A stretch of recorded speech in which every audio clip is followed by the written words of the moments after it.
पता नहीं यार, ये लोग इतनी क्यों देर लगा रहे।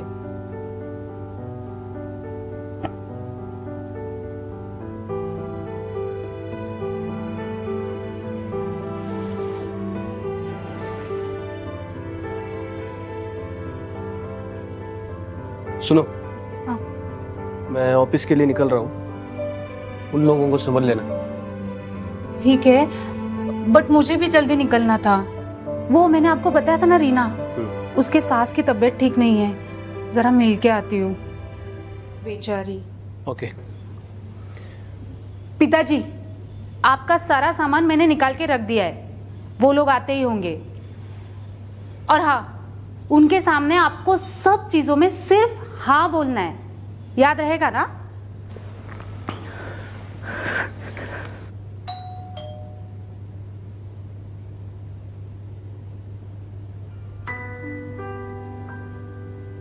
आप? मैं वृद्धाश्रम से आई हूँ परेश अंकल को लेने। ओह, एक्चुअली मैंने उम्मीद ही नहीं की थी कि इतनी यंग लड़की वहां से आएगी, इसलिए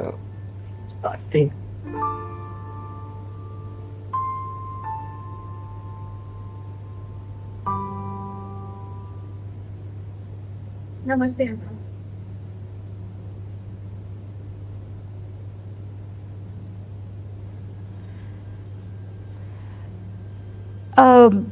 अब मैंने पिताजी का सारा सामान पैक करके रख दिया है। एक्चुअली हम लोग चाहते थे कि पिताजी हमारे साथ ही रुके, लेकिन क्या है ना, इनकी इतनी इनकम कहाँ जो हम सबका गुजारा हो सके। और होम लोन्स और बाकी लोन्स भी है ना, तो इसलिए। हाँ, मैं समझ सकती हूँ। मुझे इस कंसेंट फॉर्म पे आपकी साइन चाहिए, उसके बाद मैं अंकल जी को लेके जाऊंगी।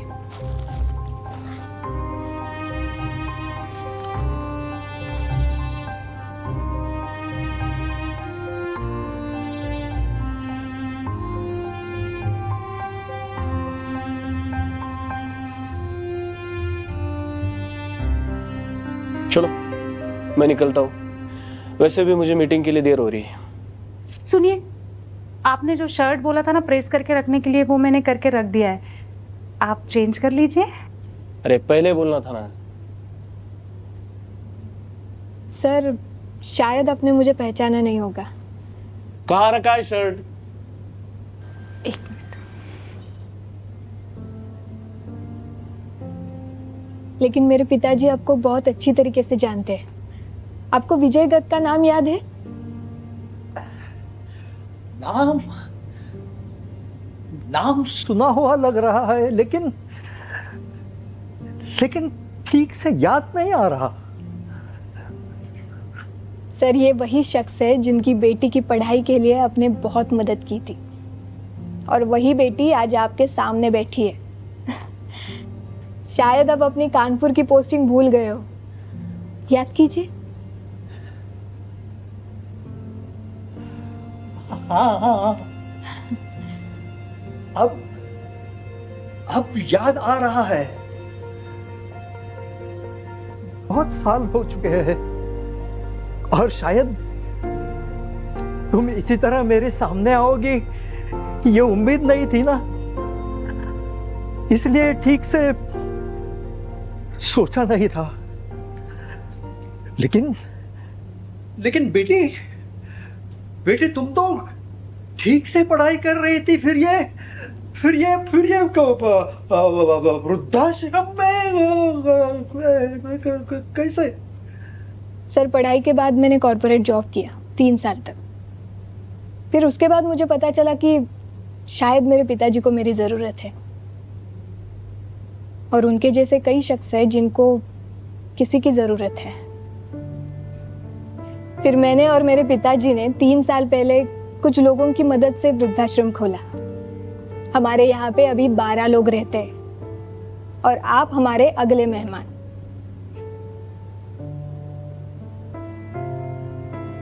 सर, अब बिल्कुल चिंता मत कीजिए,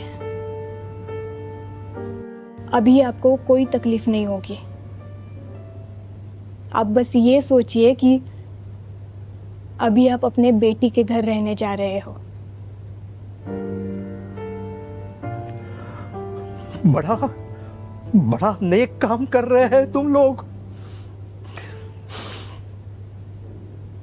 क्या यार, आपने प्रॉमिस किया था आज डिनर पे चलेंगे, अब बोल रही हो कि लेट हो जाएगा। हाँ देखेंगे ना।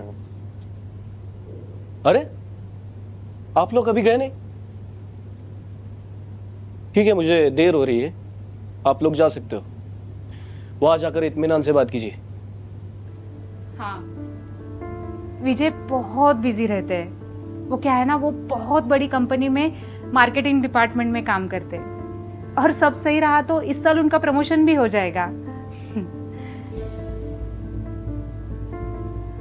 सॉरी, आपको कॉर्पोरेट लाइफ का कुछ पता नहीं होगा ना, लेकिन वहां पे सारी चीजें टाइम पे करनी पड़ती है ना विजय? माफ कीजिए, वो क्या है ना, मुझे परेश सर से मिलने की बहुत दिनों से इच्छा थी, लेकिन इस तरह से मिल पाऊंगी ये नहीं सोचा था। जब वृद्धाश्रम के लिए उनका नाम सुना तो मुझसे रहा नहीं गया, इसीलिए मैं खुद उनको लेने चली आई। पिताजी भी आने वाले थे, लेकिन उनको थोड़ा काम था, इसीलिए नहीं आए। और वैसे भी अभी अंकल तो हमारे साथ ही रहने वाले हैं। क्या आप पिताजी को पहले से जानती थी? मैं नहीं, लेकिन मेरे पिताजी बहुत अच्छी तरीके से जानते थे। एक वक्त था जब मेरे पिताजी बहुत बुरे दौर से गुजर रहे थे,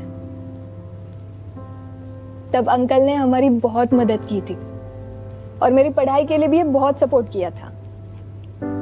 अच्छा है ना, तुम्हें भी इनका एहसान चुकाने का मौका मिल रहा है। और वैसे भी तुम्हें देखकर नहीं लग रहा है कि तुम कोई बड़ा काम कर सकती हो। बेटा ये क्या कह रहे हो? अंकल ठीक है, कोई बात नहीं, वैसे सही कह रहे हैं सर। चलिए अभी हमें चलना चाहिए।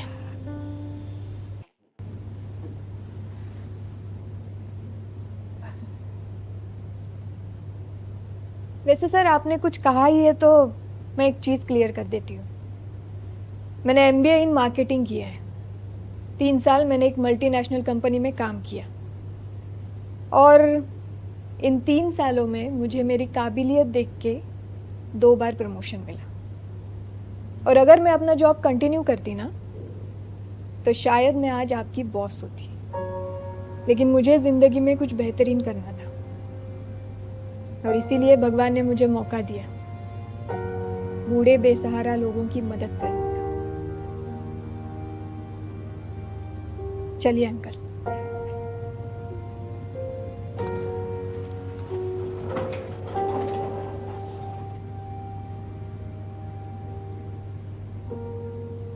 वैसे विजय सर, जाने से पहले एक बात क्लियर करनी थी। मेरे पिताजी और अंकल जहाँ पे मिले थे वो एक अनाथ आश्रम था, जब मेरे पिताजी अनाथ आश्रम चलाते थे, और अंकल वहाँ पे एक लड़का गोद लेने आए थे। और आपको पता है, आगे जाके उन्होंने उसका नाम विजय रखा।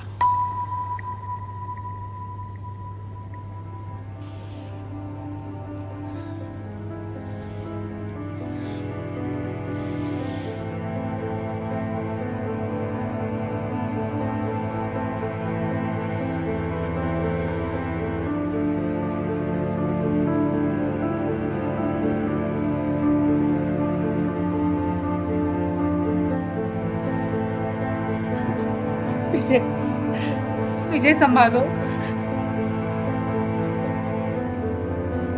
और अंकल वहाँ पे एक लड़का गोद लेने आए थे, आगे जाके उन्होंने उसका नाम विजय रखा।